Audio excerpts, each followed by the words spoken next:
The challenges we faced putting this film festival together was initially, when we first thought about the festival, was right in the middle of the pandemic, 2020. So we were not even sure if we could pull this off. And here we are, it's 2023, and we are about to showcase a bunch of cool films to you. The program this year is pretty eclectic. There's a little bit for everyone. And there are films from all over the world, national films and local films. We split them up pretty evenly. So if you like comedy, there's quite a few. If you want experimental films, we also have those. And they're pretty divided pretty equally there. I think you're going to be quite surprised that, even if you don't like experimental films, you might find yourself like, wow, that was pretty cool. My name is Dustin Chitty. I am an actor, director / screenwriter. For my film Sedalia, I did all 3 of those. My short film is about a father and a son in a post-apocalyptic setting with this question between them on whether or not they go to this promised sanctuary called Sedalia. Well, the idea came from just something I wanted to do for my father, who passed away a few years ago.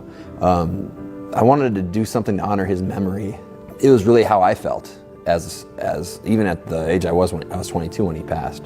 And so it was definitely just more of a cathartic release and wanting to do something for my father. So my name is Ann Alsop. I am the writer and director of That Time of the Month. So That Time of the Month is a short film about a news reporter who is investigating a murder, and she comes across a house with a bunch of women roommates in there who end up being werewolves.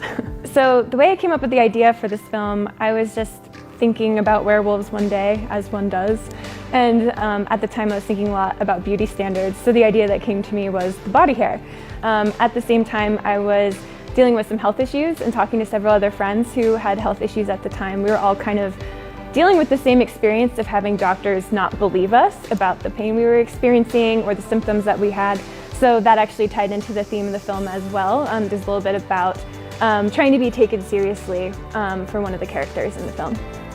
So my name is Kip Adler, and I was the writer and director of the film On the Fence. So On the Fence is about a time in Israel when there were a lot of victims of the Sudanese civil war that were seeking asylum by crossing the Sinai Desert into Israel.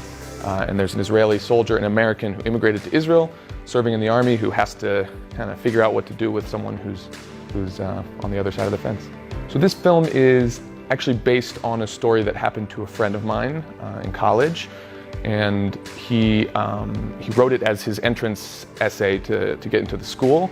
And we became fast friends, and tragically he lost his life while we were in school together. And this is his story with a little bit of creative licensing of my own, and sort of my homage to him and the life that he lived. Colorado filmmakers are amazing. Their level, it's on par with the rest of the country, and almost to the rest of the world.